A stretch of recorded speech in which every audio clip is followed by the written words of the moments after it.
د افغان تعلیمي اکاډمۍ د یوټیوب چینل درنو لیدونکو السلام علیکم ورحمت الله وبرکاته.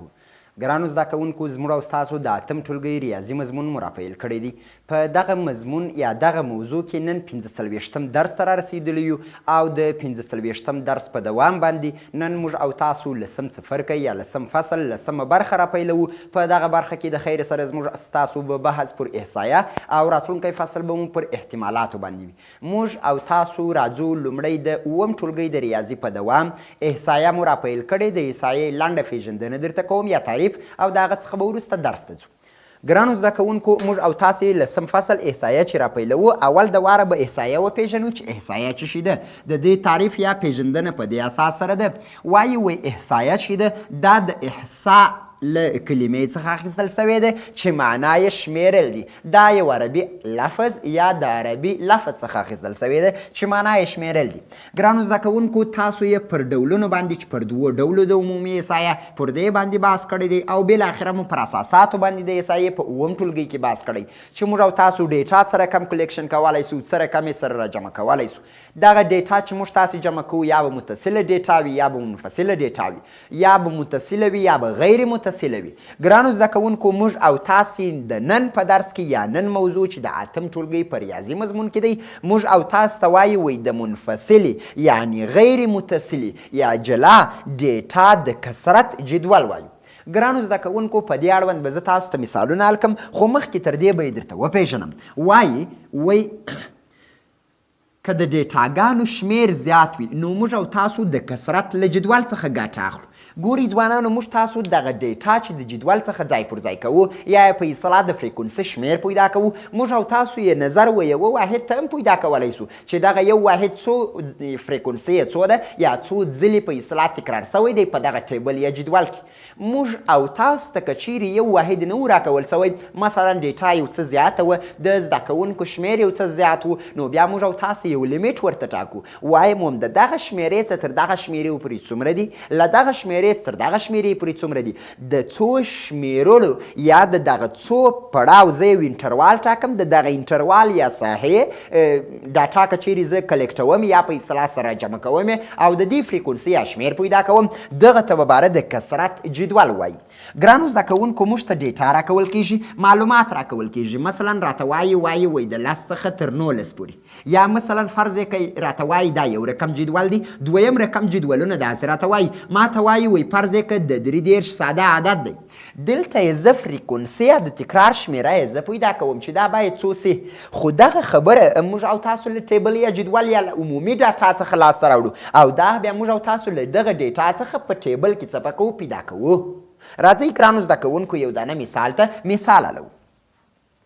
موږ او تاسو ته مثال په دې شکل سره راغلی دی. وایي د ټولګیو د زده کوونکو شمیر دی. یو څو دانې ټولګی دی، یو دا وګورئ 3 ټولګی دي، دا هم 3 ټولګی دي، 3 داسې 3 ټولګی دي، 1 2 3 4 5 5 3 15. ما ته وایي د 15 ټولګیو زه وم ښه د 15 ټولګیو د زده کوونکو شمیرې ما تاسو ته راخیستې دي.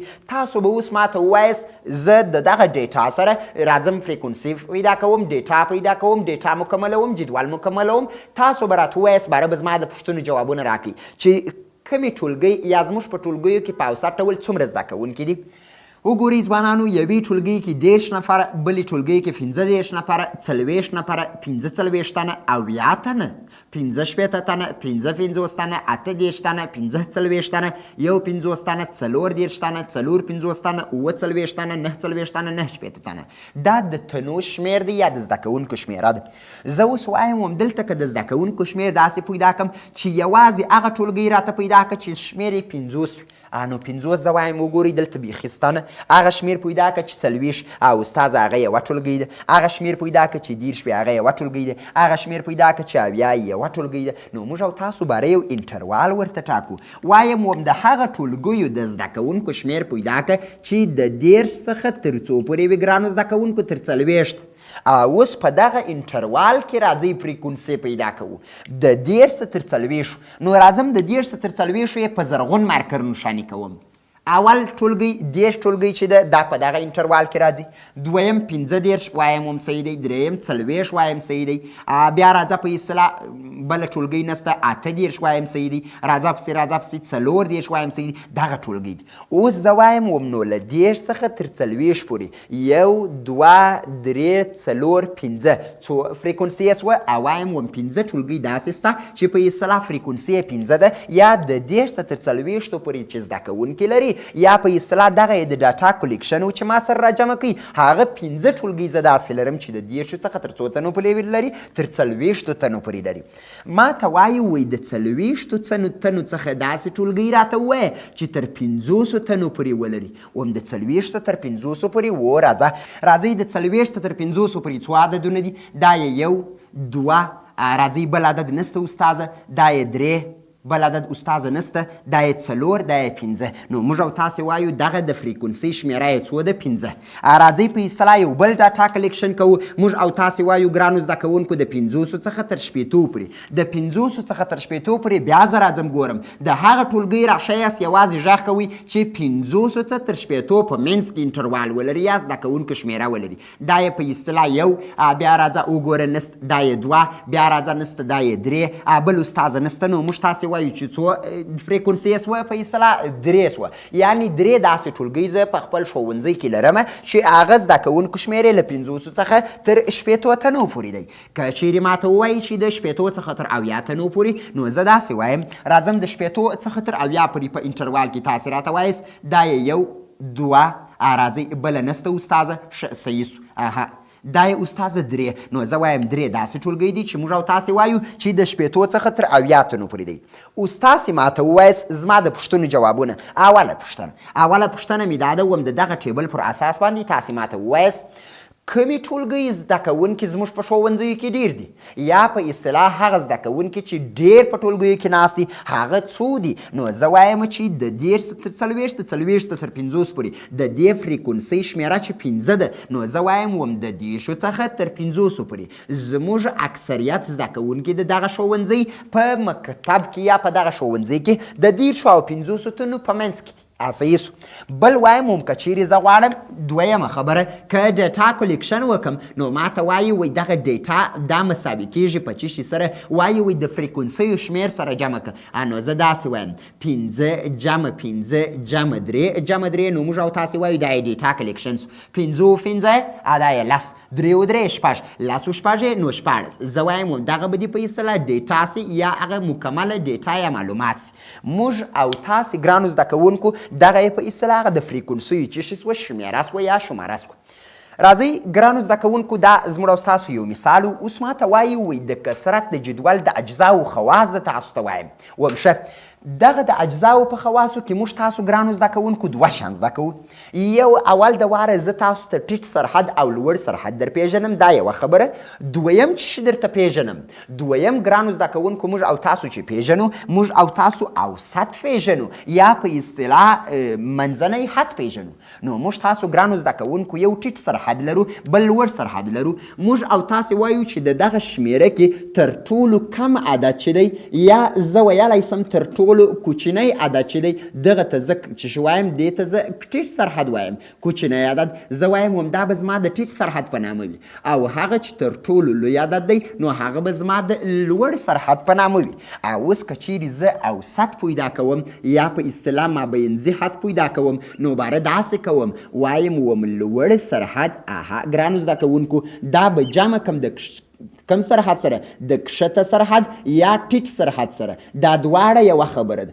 د کښته سرحد یا ټیټ سرحد سره تقسیم به یې کم پر څو باندې پر 2. نو موږ تاسو به ته به د منځ حد یا د مابینځ وسط په لاس راسي. عباره به داسې ووایم وګورئ ګرانو زده کوونکو نو زه وایم وم اوسط د دغه جدول لاسته راوړه. موږ او تاسو دلته ډیټا پیدا کړې ده زه لیکم په اصطلاح موږ او تاسو د زده کوونکو شمېره لرو. زه وایم همدا دی ګرانو زده کوونکو د زده کوونکو شمېره چې موږ تاسې لرو له 10 څخه تر 40 پورې یو تن زده کوونکي لرو. د 40 څخه تر 50 پورې نور صنفونه لرو.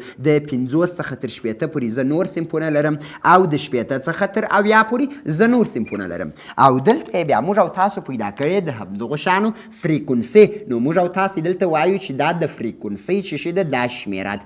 موږ او تاسو وویل چې د 30 تر 40 پورې څو صنفونه دي 15، د 40 تر 50 پورې څو صنفونه دي 15، د 50 تر 60 پورې څو صنفونه دي 3 او د 60 تر 80 پورې څو صنفونه دي 3. اوس ګرانو زده کوونکو دلته موږ او تاسو چې دغه سرحدات لرو دا کښته سرحدات دي. دوی ته زه وایم چې دا کم سرحدات دي؟ دا وایم وم ټیټ سرحدونه دي یا ټیټ سرحدات دي. او دغه سرحدات چې زه لرم ګرانو زده کوونکو دا کم سرحدات دي؟ دا ګرانو زده کوونکو لوړ سرحدات دي. باره زه داسې وایم وګورئ نو موږ او تاسو ته وایي اوسط یې پیدا کړئ یا په اصطلاح نسبي وسط یا منځنی حد یې پیدا کړئ. نو موږ او تاسو که دا پیدا کوو باره داسې کوم ټیټ سرحد جمع لوړ سرحد تقسیم پر 2 30 جمع 40 تقسیم پر 2. نو داسې وایم وګورئ ګرانو زده کوونکو وایم وم 30 جمع 40 تقسیم پر 2 دا به مې د 30 تر 40 پورې د دوی اوسط سي. که چیرې د 40 و 50 اوسط پیدا کوم نو باره بیا وایم وم 40 جمع 50 تقسیم پر 2. زه به ولیکم چې 40 جمع 50 تقسیم پر 2 او که چیرې زه وایم چې د 50 و شپېتو د ټیټ سرحد یې څو دی 50 او لوړ سرحد یې څو دی هغه شپېته وایم دا به تقسیم کې پر 2 باندې پر 2. راځئ ګرانو زده کوونکو که د شپېتو او اویا د پیدا کوم نو بیا وایم وم ټیټ سرحد یې شپېته لوړ سرحد یې اویا دی دا به تقسیم کړم پر 2 باندې پر 2 باندې. اوس تاسې راتویست ګرانو زده کوونکو راځئ پیدا یې کړو 30 او 40 سره جمع کې دا یې څو 40 50 شپېته اویا چې تقسیم کې پر 2 باندې دا یې څو دا یې 15. نو زه وایم وم د دوی اوسط څو سو 15 یعنی په حقیقت کې په دغه 50 صنفونو کې تقریبا څو زده کوونکي په هر صنف کې ناست دي 15 زده کوونکي دغه یې په اصطلاح هغه مې ډلیا اوسط سو. 40 او 50 سره جمع کوي دا یې 90 چې پر 2 تقسیم کې نو زه وایم هم دا یې 45 په اوسط ډول په دغه 50 صنفونو کې بیا چې د 40 تر 50 پورې زده کوونکي لري د دوی اوسط چې سو هغه 45 تنه ناست.